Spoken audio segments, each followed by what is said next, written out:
Hello, everybody. Thanks for coming. I am the Lorax. I speak for the trees.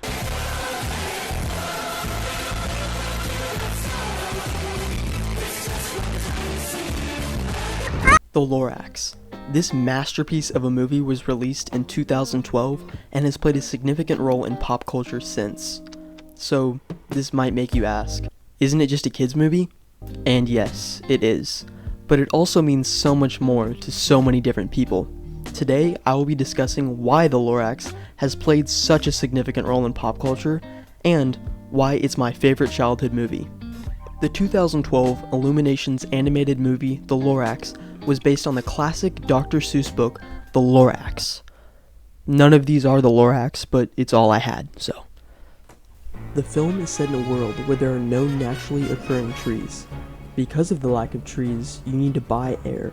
The air is sold by Mr. O'Hare, who has complete control over the town. Now, if this wasn't a kids movie, he would be a pretty scary villain, but because it is a kids movie, Mr. O'Hare is 4 feet tall and has an absolutely chopped haircut. Our main character is Ted, who is voiced by Zac Efron. He wants to find a tree to give to a girl named Audrey, who is voiced by Taylor Swift. As I'm saying this, I'm realizing just how stacked the cast of this movie is. Ted's grandmother, played by Betty White, tells him about the Onceler, who lives outside of town where the grass never grows. The Onceler is voiced by Ed Helms. After Ted reaches the Onceler, he is skeptical of Ted, but eventually tells him the story of the Lorax. The Lorax, who is the best character in any animated film ever, prove me wrong, is voiced by Danny DeVito. Over the course of the story, we learn how the Onceler cut down a tree, and the Lorax appeared to him, telling him to stop. The Onceler then makes a thneed, a fine thing that all people need. The thneed turns out to be a hit, so the Onceler upscales his business and begins to chop down trees, much to the dismay of the Lorax. Once the last tree in the forest falls, his business plummets, leaving the area a desolate wasteland devoid of fresh air. The Lorax and the animals leave, never to return, unless. The Onceler finishes his story and explains to Ted that he could be the one that the Lorax was talking about when he said unless. The Onceler gives Ted the last tropical tree seed, and Ted rushes home. But O'Hare has been watching him, and seeing the seed as a threat to his business, he wants to destroy it. Hijinks ensue, and it all ends in a dance number in the middle of the town.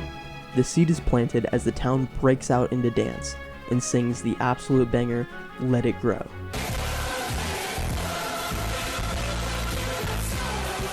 The movie concludes as the trees expand outside of the town, and the Lorax returns to meet his friend, the Onceler. Now, why did the Lorax have such a big cultural impact?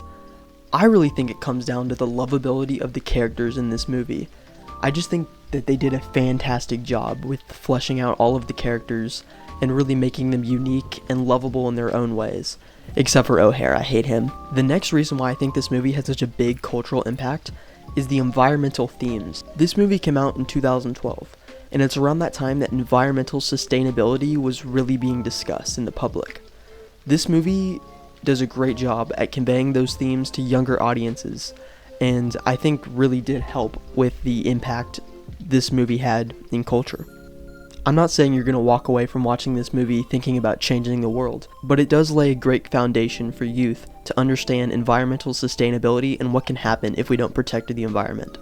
The last factor that I think played a role in the cultural impact of this movie is just the cast. The cast was incredible for this movie. I don't know how much money they spent on this, but I mean, the names are incredible. We have Danny DeVito as the Lorax. We have Ed Helms as the Onceler. We have Betty White as the grandmother in the movie. We have Zac Efron as Ted. We have Taylor Swift playing Audrey. I mean, just 5 of those names. It's crazy that they're all in the same movie. And that it's a kids movie. That's absolutely wild that they went all out for the cast. Now, going back to the title of this video, this is my favorite childhood movie. I saw this movie in theaters whenever I was 4 years old, and I probably don't really remember much from then, but rewatching it in later years, I don't know, there's just something about it that's so special to me. I love the Lorax, and I think it's really entertaining for a kids movie. I actually enjoyed the movie, which is not something that I can really say about other kids movies, but watching this movie again was just a great time all around. If you're in the mood for just a feel-good, goofy movie, there are not many movies better than the Lorax. Thank you so much for making it to the end of the video. If you enjoyed watching me talk about the Lorax, please leave a like or subscribe. Growing my channel is something that I really would like to do in the future, and subscribing would be just a huge help to me. And if you want to see more content, I have the Arrows of the Office linked right over there.